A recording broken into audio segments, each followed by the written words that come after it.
Quand on crée une entreprise, l'objectif, c'est de gagner de l'argent. Évidemment, on peut également avoir pour ambition d'impacter la communauté. Ça dépend du type de business que vous développez. Mais il y a toujours, quelles que soient les motivations profondes, il y a toujours une motivation qui revient dans tous les business, la génération de revenus. Aujourd'hui, je vais partager avec vous une façon de faire qui pourrait vous permettre d'augmenter les revenus que vous générez, ou les revenus en tout cas propres à l'entreprise. Parce que oui, c'est la vente d'un produit ou d'un service qui permet de faire rentrer de l'argent. Mais il n'y a pas que ça. Il y a également d'autres façons de faire du cash, d'augmenter les ressources de l'entreprise. Parfois, on ne pense pas à certaines astuces qui sont simples, qui sont logiques, mais on est pris, en fait, dans l'opérationnel, on a la tête dans le guidon et on est surtout englué dans les habitudes. Aujourd'hui, je vais justement vous expliquer comment est-ce que les habitudes peuvent vous coûter très cher, à vous et à votre entreprise. Prenez de quoi noter, on en parle tout de suite. Je suis Régis Sezin, entrepreneur multipotentiel, conférencier, formateur et artiste. Je partage avec vous sur cette chaîne du contenu propulsif pour vous aider à rêver, oser et créer. Hello les rocks, j'espère que vous êtes solides. Moi je suis en parfaite forme et je suis plein de gratitude envers l'univers. Si vous êtes sur cette chaîne pour la première fois, je vous souhaite la bienvenue, welcome on board. Ici on rêve, on ose, on crée, ROC, les 3 lettres qui forment notre mantra, soyons rock. Voilà, je vous invite donc à vous abonner, à activer la cloche de notification. Si vous êtes intéressé par les sujets relatifs à l'entrepreneuriat, au business, au mindset, au développement personnel et à l'éducation financière, car nous traitons de tous ces sujets-là ici quasi quotidiennement. Bienvenue encore une fois. Alors, aujourd'hui, on va parler de business et je veux partager avec vous une réalité. Une réalité qui, malheureusement, est le quotidien de nombreux entrepreneurs. Mais on peut changer les choses quand on prend conscience des erreurs que l'on fait. Et c'est surtout le fait que ce soit inconscient qui fait que ce dont on va parler est dangereux. Parce qu'on le fait sans s'en rendre compte et on n'a pas forcément de retour. Personne ne nous dit hein, « Ah, mais est-ce que tu ne pourrais pas faire autrement sur tel ou tel aspect ?» Donc voilà un petit peu pourquoi je veux toucher du doigt cette réalité-là et vous expliquer comment vous pourriez gagner de l'argent si vous arrivez justement à briser cette habitude. Avant qu'on ne plonge dans le vif du sujet, je vous invite à cliquer dans la description pour télécharger l'e-book gratuit 20 idées de business rentables pour l'Afrique. Vous trouverez donc une compilation d'idées qui sont extraites de la chaîne YouTube, bien sûr, puisqu'ici nous présentons des idées de business très souvent. On en a donc compilé 20 qu'on a mis dans ce petit book-là. Et vous allez pouvoir lire un peu en détail de quoi il s'agit. L'e-book, il est gratuit. J'espère que ça va inspirer certains et que ça poussera d'autres à passer à l'action. Alors cliquez pour le télécharger. Parlons maintenant de cette fameuse habitude. De quoi s'agit-il? Vous savez, assez souvent, la fidélité est considérée comme une vertu. Oui, en amitié, en amour, c'est une vertu. En affaires aussi, ça peut être une vertu. Mais ça peut également être pour vous une entrave à la performance économique. Pourquoi? Lorsque vous avez un fournisseur, un partenaire d'affaires qui vous met à disposition un produit, un service, donc un prestataire, et que les choses se passent bien, vous nouez une relation d'affaires qui peut durer des décennies. Le problème, c'est que souvent, quand on est dans ce type de relation, on n'évalue plus avec le temps les offres qui nous sont proposées. Je m'explique.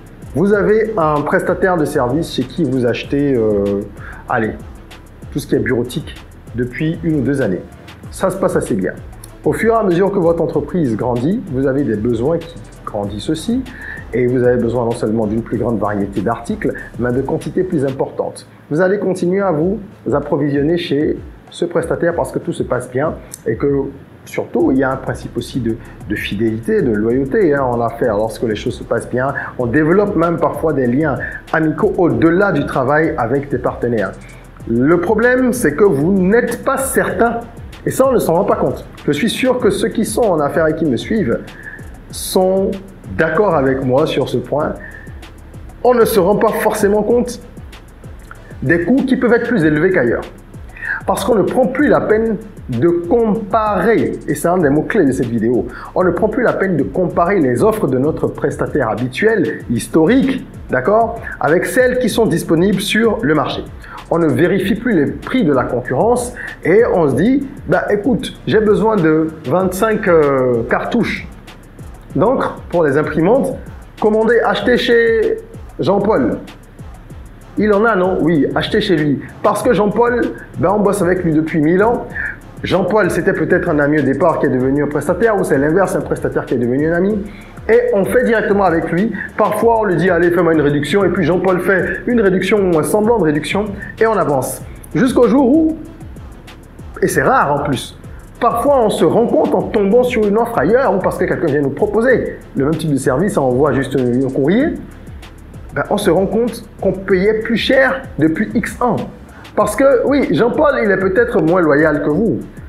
Oui, il est peut-être très réactif, c'est peut-être un très bon fournisseur qui fait de la qualité, mais il a peut-être un sens des affaires qui est plus aiguisé que son sens de l'amitié. Et dans ce cas, vous sachant dans un cercle, parce qu'il vous a emporté dans ce cercle-là, il vous a embarqué avec le temps, vous avez confiance en lui, ses produits sont bons, ses services sont bons, et bien vous lui faites appel constamment et vous ne mettez plus du tout en concurrence d'autres personnes. Et c'est là le piège, mais également la solution, la mise en concurrence. Vous ne devez jamais arrêter de mettre en concurrence différentes personnes, même pour vos achats personnels au-delà de votre entreprise. Il n'y a pas longtemps, petite anecdote, je devais changer une pièce, d'accord, sur ma voiture. Et le mécanicien avec qui je travaille, qui est dans un garage où il y a plusieurs disciplines, donc vous avez le peintre, vous avez le soudeur, vous avez ceci, cela, eh ben, je suis habitué à lui depuis très longtemps. Donc généralement, quand il y a des pannes, je l'appelle, il vient, il prend la voiture, il fait ce qu'il y a à faire, donc lui, il l'amène chez les différents intervenants, et c'est quelqu'un de confiance, je lui fais confiance. Il a donc amené la voiture chez un frigoriste, parce que c'était un problème de climatisation. Et le frigoriste bah, donc, fait son devis. C'est le même frigoriste avec lequel il travaille depuis toujours. Enfin, c'est chez lui qu'il amène les voitures généralement. J'ai trouvé que cette fois-là, j'étais un petit peu sceptique parce que moi, ça fait un moment que j'ai pris cette habitude de comparer quand même.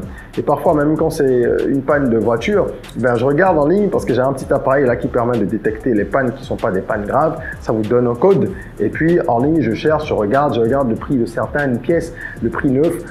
Je sais à peu près quelle peut être la marge si on le vend sur le marché béninois ou ivoirien, indépendamment d'où je suis, parce qu'il y a eu l'import et tout ça, et les taxes de douane et tout. Bref, je me fais une petite idée. Et donc, quand ce frigoriste a fait son devis, j'ai trouvé que c'était un peu élevé. J'ai dit, ok, d'accord, que je verrai ça plus tard. Je suis allé me renseigner ailleurs. Rien que là, j'ai fait une économie de plus de 45 000 francs CFA. C'est une facture de 200 et quelques comme annoncé. Et finalement, je crois que j'ai dépensé dans les 150 000. Donc, le fait de mettre en concurrence, c'est important. Demander plusieurs devis, ça n'a l'air de rien. Mais il y a plein de gens qui font pas ça. Et c'est pareil pour les gens qui vont faire leurs courses dans un supermarché. Il y en a qui ont un supermarché dédié parce qu'ils ont pris l'habitude, ou au marché même, ils ont des vendeuses dédiées. C'est très bien. Mais de temps en temps, mettez en concurrence parce que là où on sait que vous êtes toujours présent, on peut avoir tendance à vous arnaquer, escroquer de temps en temps. Quand il y a des cartes de fidélité, c'est différent. Dans des structures qui savent fidéliser la clientèle, et bien là, vous vous dites qu'il y a un avantage à y aller. Mais quand c'est juste comme ça, parce qu'il y a un principe, on va dire, qui est sous-jacent, qui n'est pas formalisé, mais qui est un principe normalement de confiance, de bonne entente, de bonne pratique, vous ne savez pas à quel moment est-ce qu'on vous fait vraiment des faveurs.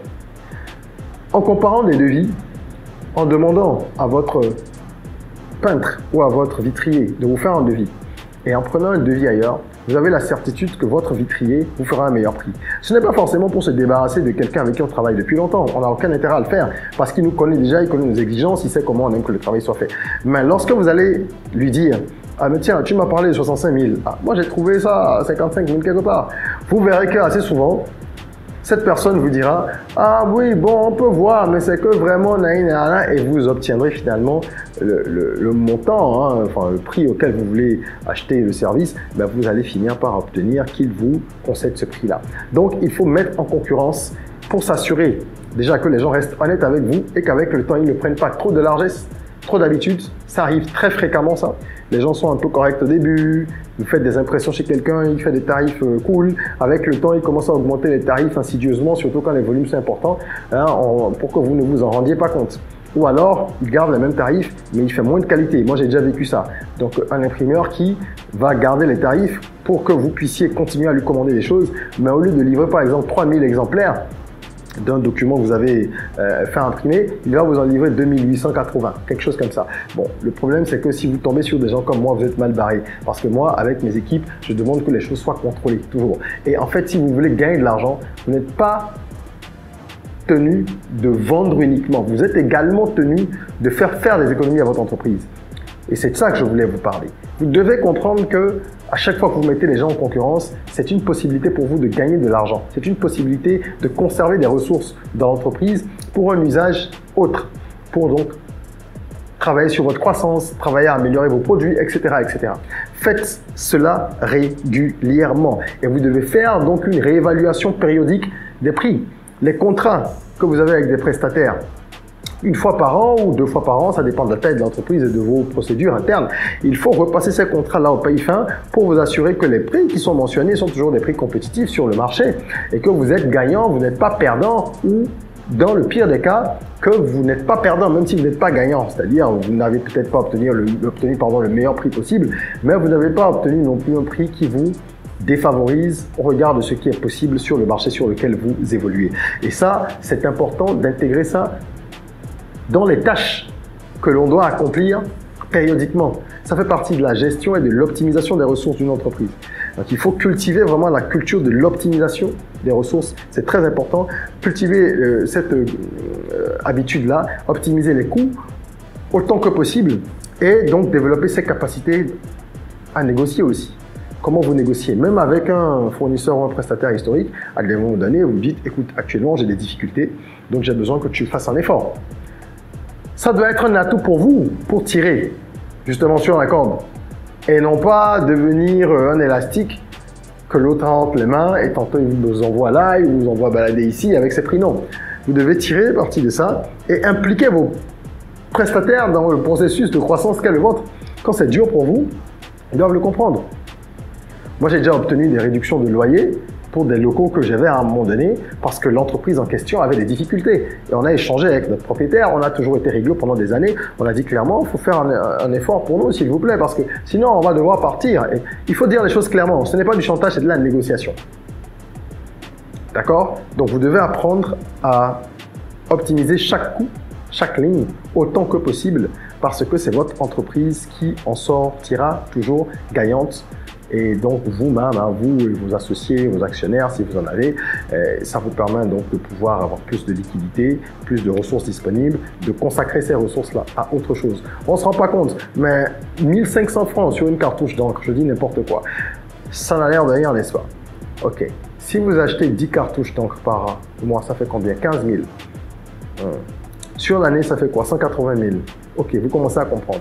Et quand je parle de 10 cartouches d'encre, on n'est pas dans une grande boîte. Si vous êtes dans une boîte qui grossit, que vous avez eu 30, 40, 50 cartouches d'encre, et là, c'est pas non plus une très grosse boîte.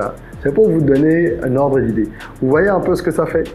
Vous achetez peut-être des couverts, parce que vous êtes dans la restauration, et vous prenez des couverts jetables. Si vous arrivez à économiser 25 francs, d'accord, sur un ensemble de couverts là, c'est-à-dire assiettes, couteaux, fourchettes, et que vous avez une trentaine de plats par jour, ben les 25 francs, ça vous fait 750 francs sur la journée.